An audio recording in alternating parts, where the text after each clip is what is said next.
Stop putting up with nagging hip pain. If you're over 50, suffering from hip pain when you walk, do this.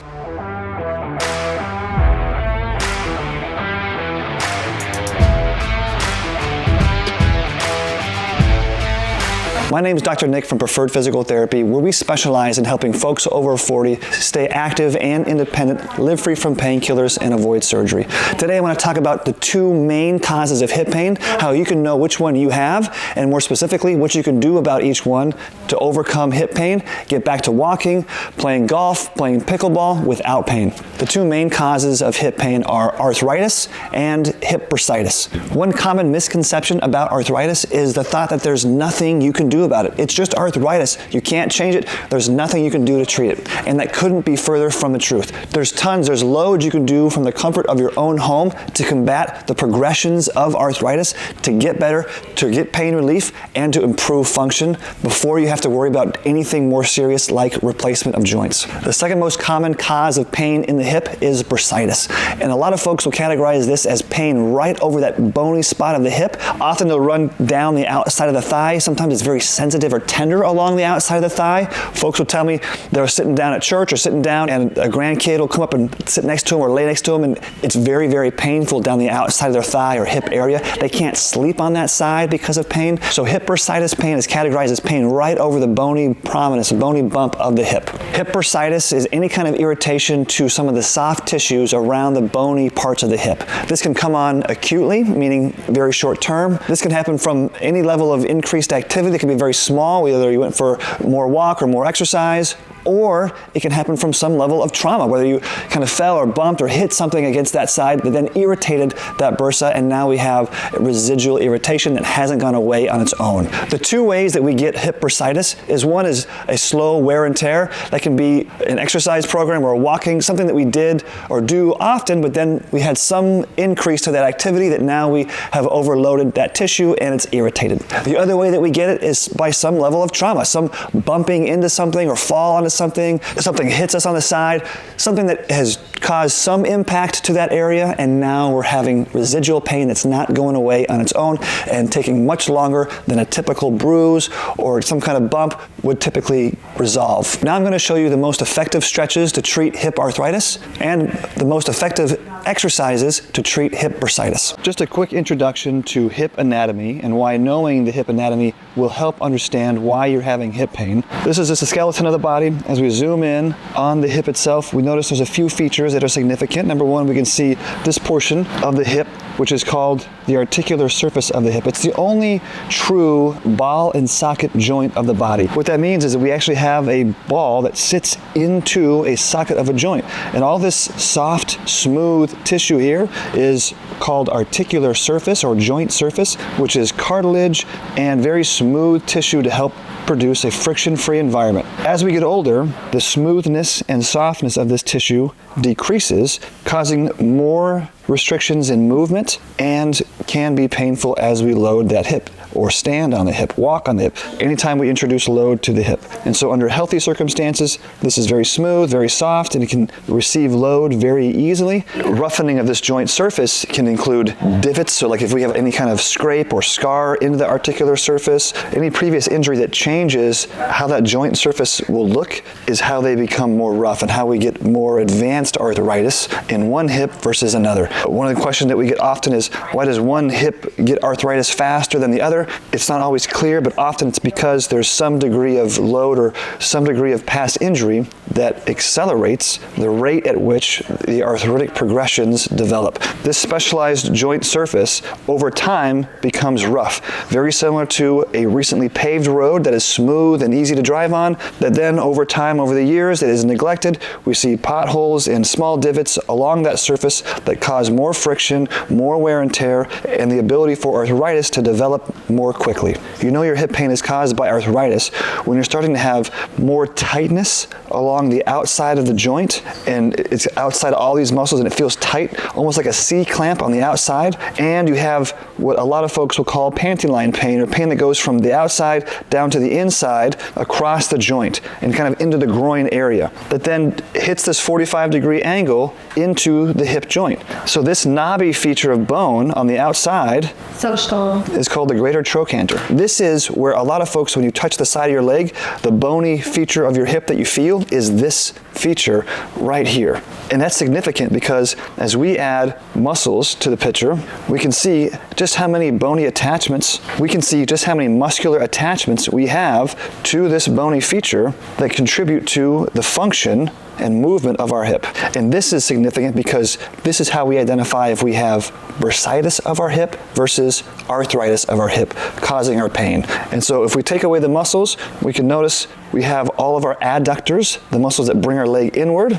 We also have our hip flexors, the ones that march our knee up to our chest. We have ones that come across the pelvis, and we have ones that come across the low back. Both of these are significant that we'll talk about as a huge correlation to hip arthritis. If we go to the back side, we're going to talk about our glute muscles that correlate to our hip bursitis. This is the gluteus minimus. This is the piriformis that often gets brought up, that is often brought up with any kind of sciatic nerve problem. And then we have our gluteus medius. The gluteus medius is the muscle largely responsible for gluteal bursitis. And the reason why is because right over top of this bone of the femur, where we sit a bursa sac that helps to reduce friction across a moving bone and muscle, and this is the one that is largely responsible for that pain, because too often hip bursitis is actually tendonitis of this gluteal muscle. As this tapers down and inserts into the bone, we get irritation and friction across this bone, causing pain. So these are the folks who have pain on the outside of their hip.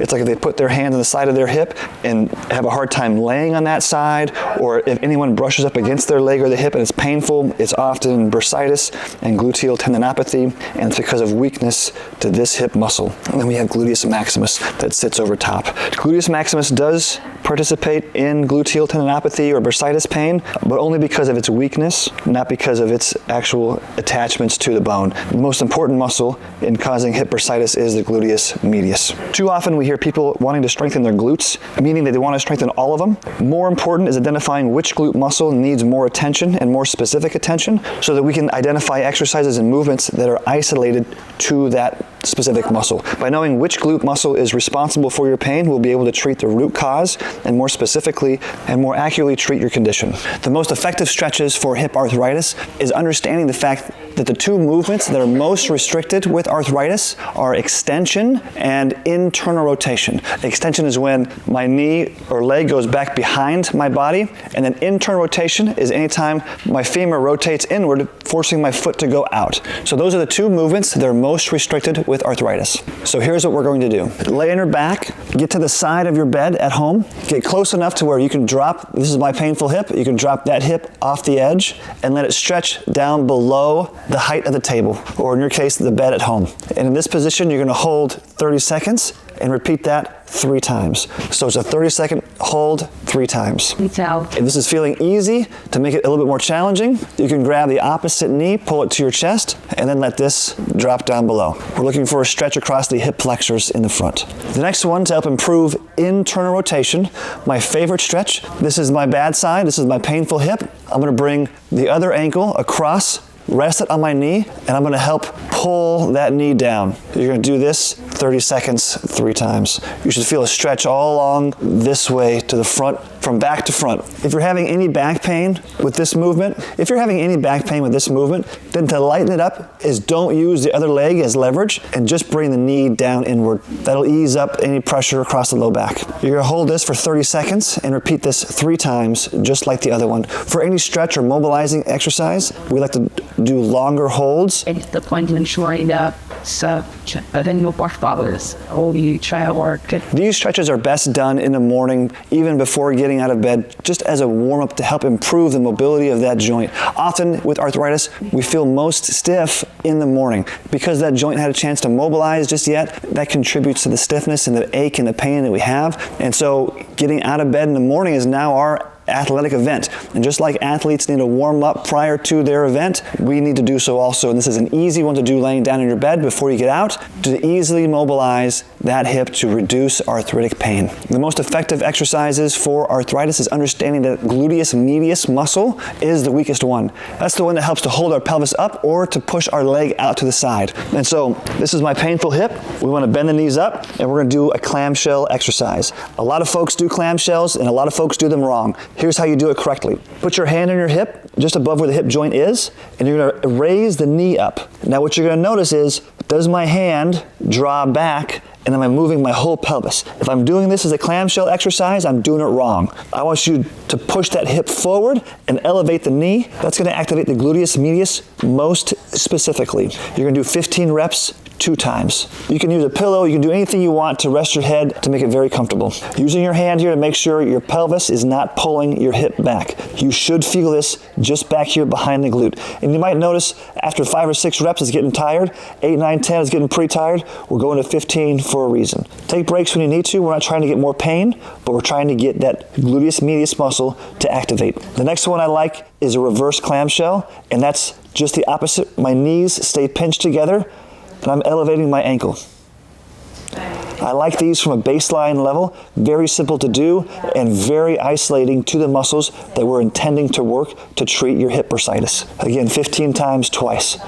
What you will notice if you have any kind of arthritis in this hip, you might find difficulty raising that ankle up. There's just not a lot of movement there. All the more reason for you to continue to do this exercise so that we can work through that stiffness and improve how much movement we have into internal rotation. If you have stiffness here, go back to the stretching exercise I mentioned earlier, bringing your hip down for internal rotation. Both of these are going to be vital for the health of your hip. The next one I really like to help strengthen the gluteus medius is a side lying march. So you're going to raise that leg up, you're going to bring the knee up to your chest, and then push your leg all the way down, knee straight. We're going to do this 15 times. This helps to improve the strength of that gluteus medius through a more dynamic range. So it's having to hold my leg up, and it's now changing the angle that it needs to support this limb, just like it does when we walk. You're doing this 15 times twice. And again, you're going to notice how quickly this is going to fatigue because of weakness and gluteus medius. The reality of hip pain is that you often have more than one thing going on. It's common to have hip bursitis with some arthritis. You can have some arthritis with bursitis. One can be more primary than the other. These exercises will significantly improve the overall health of your hip when you do them regularly. I like to do the strengthening exercises 2 to 3 times a week and the stretching or mobilizing exercises for hip arthritis every day. I'm over 40 and these are exercises that I do regularly to maintain overall hip health. If you're suffering from chronic hip pain and feel like you've tried everything, but you're not ready to do surgery and you don't want to do injections, I'm thrilled to introduce to you our new technology called electromagnetotransduction, or EMTT. What this device does is uses a pulsed magnetic field. Often we'll put it in certain spots around the area of pain, and this helps to improve or trigger stem cell release and formation into the area of pain. So if you're having arthritis, if you're having bursitis, any kind of tendon disruption or tendon pain into bone, this device is fantastic at improving the actual ability for those tissues to heal. This is very different from what other devices typically do, which is just manage pain. This is actually helping to improve tissue healing. The way it helps the hip specifically is the reality that the hip often has deep structures. We have some that are superficial, close to the surface, but often for our arthritic pain sufferers, even some of our deep glute muscle pain issues, they're deep tissues and they're hard to get to, hard to treat. And so for you that's been suffering with this hip pain for a long time and have tried everything and don't want to resort to surgery, pills, or injections, this is the next best conservative treatment for your hip pain. All you have to do is lay down on the table. We'll arrange the device over top of where you have pain and then turn the device on. You'll hear a series of clicks or sounds and you'll be in this position for about 10 to 15 minutes. This can be placed over top of clothing. There's no need to disrobe or expose any kind of skin area. Very comfortable to do in multiple positions that we can get to that hip area where you have pain, and only takes 10 to 15 minutes to treat. The way it works is helps to improve blood flow to the area, helps to improve the way the cell membrane membrane works. It's called increasing cellular permeability. The cell membrane helps to keep things out. As we open up that cell membrane, we allow now nutrients to get into the cell to help improve it to heal and to actually reduce pain, but ultimately heal damaged tissue.